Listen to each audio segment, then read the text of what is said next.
Hello, my name is Elise Flynn. This is my final ethnic studies digital story, part 1. So the two module topics that I chose are controlling communities of color and the politics of immigration. So what resonated with me within these two topics were, for controlling communities of color, it was the issue of immigration detention and coerced sterilization. That resonated with me because of its intersectionality, combining issues of immigration, healthcare, and reproductive rights, the violation of bodily autonomy, and the coerced sterilization of vulnerable immigrant women represents a gross violation of human rights. It's a stark reminder of the power dynamics at play within the immigration system and the disproportionate impact on marginalized communities. This issue highlights the urgent need for comprehensive reform and increased oversight to protect the rights and dignity of all individuals, regardless of their immigration status. As someone passionate about human rights and healthcare equity, this issue resonates deeply with my values and underscores the importance of advocacy and activism in addressing systemic injustices. So that's what resonated with me for controlling communities of color. And then for the politics of immigration, what resonated with me was kill the Indian, save the man. I think it's such a troublesome term. It shows that white people only really cared for the indigenous people because they needed their bodies to provide labor that the white people did not want to do themselves. The people of the boarding schools that indigenous children were forced to attend so that they could become Americanized is really atrocious.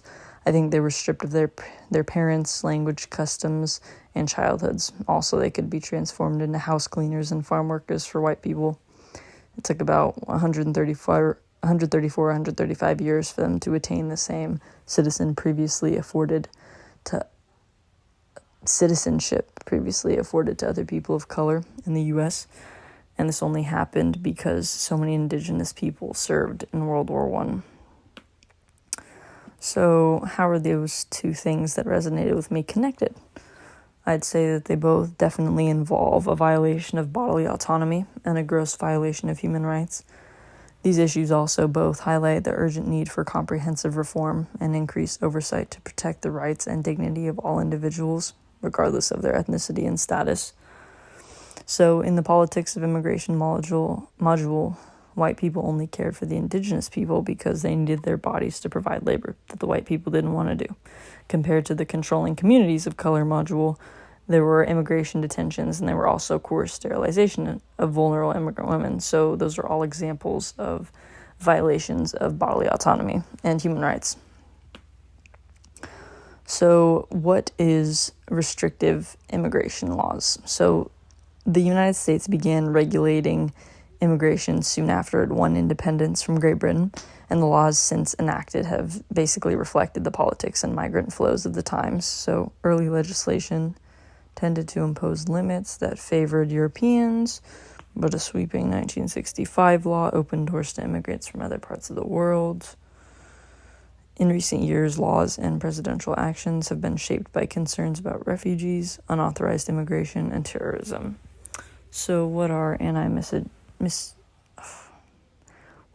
anti-miscegenation laws? Laws that enforce racial segregation at the level of marriage and intimate relationships by criminalizing interracial marriage, and sometimes they also criminalize sexual acts between members of different races.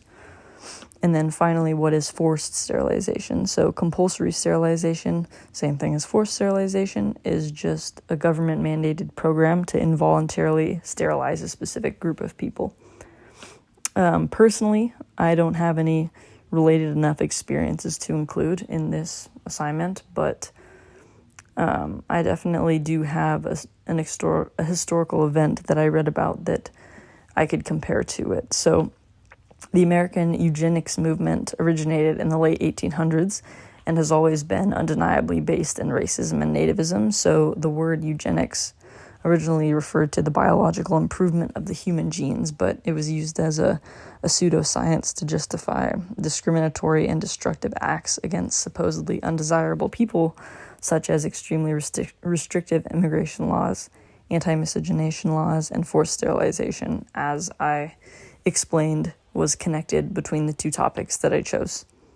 So, yeah, thank you for listening.